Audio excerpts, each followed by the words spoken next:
President Yoweri Kaguta Museveni kugamba hantasi yihanga nobu yaba nabugana habanyakibina cha NRM beteranira hacishayi kororo mu Kampala okubasa kutora n'abari kwija kubakwatira bendera hande ngo zitari zimwe na zimwe hamwe no kutora n'abarije kubebembera hakacika kakora ka NRM akaseke.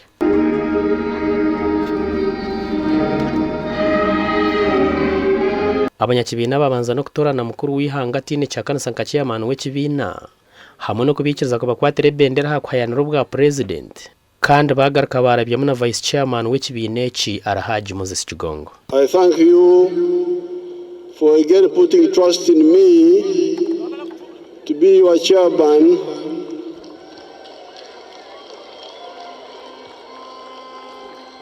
of the NRM for the period 2026, 2025, 2031. Nabwanyuma mukuru w'ihanga yimuka kugamba niko kubagambira ngo bakwata ubutegetsi bakashanga abantu buceka 9 na kamwe harigana barukoro kurya konka ngo bita babasize korobwe barukora bo mu madara gatari gamwe na gamwe ngo bita hatu bari yahidara ryo kureba ngo umuntu yatungo bukugu ubwo gukora ibyakarumageze. Mukuru w'ihanga yayongera yagira ngo bwa hatu bari no bakorana manu kandi umubwire buke nibija kuyihanga kutasi sente ziri kwingana billion nkaga na mukaga kuzahara billion 5 ikira leta y'ihanga ryazo umuntu asiye yarwagate n'ingashi middle income status kandi nibija kongera kuteka ho butare to change completely to become from 66 billion to 500 billion in the next few years. We are now a lower middle income country. We are targeting becoming a high middle income country of $500 billion in the next few years. President Yoweri Museveni yayongera yasaba abanya-Uganda kuhababira mu police arukushecerera mishango. This is very important and we should not allow anybody to disturb our peace. If you see anybody disturbing our peace, please tell him clearly, don't disturb our peace. Even in these elections, which we are having, don't allow people who create friction.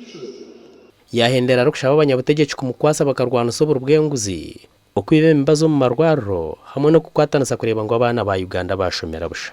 Medicine in the hospitals, that must be fought by you, the leaders. Then immunization is doing very well.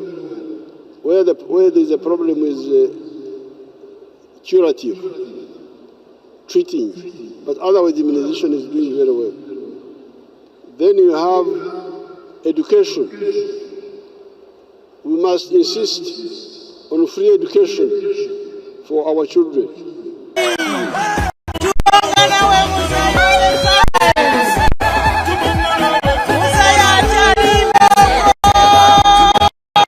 Nabwanyuma umuhandiki mukuru w'ekibina cha NRM Richard Tadongo yashomera mukuru w'ihanga mu yabakoze rw'ekibina cha NRM ebera mu kugura amataka gukombekaho office.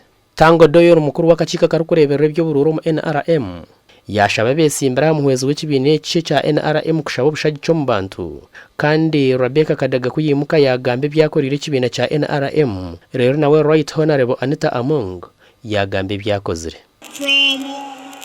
Where I was, where you said I used to put on wrong clothes, now I am putting on very good clothes, and that is NRM. Your Excellency, when you identified me, I do not want to be useless in the party. I want to add value to the party. There are also fake registers in circulation. This is a matter I raised several times in the Central Executive Committee, which needed address, but I hope we shall be able to get a good result. Nabwanyuma kutera karuru kwatanda kobwa barukutera mbiyanga byabo kandi abecyanga cha ankore bebembirwa Right Honorable Thomas Tayebwa nibo babanza kutera karuru aho Rebecca Kadaga yihayo bururu nkaga na butano kandi Right Honorable Anita Amonga kiyayo bururu 15 Omriteso Amonga yihayo bururu 8 na mwenda Kadaga yihayo kamwe Umuryango hamwe na Padere District anita yihayo bururiga na nshanje nabona kadaga yihayo busha abakatera her ninga shaba mu diaspora anita yihayo bururu 50 kadaga yihayo busha kandi ahitwaza kugera mu makuru okubara kwa kuciriyo no kugenda mu misho kandi twagaruka twakatera twakashonshoreka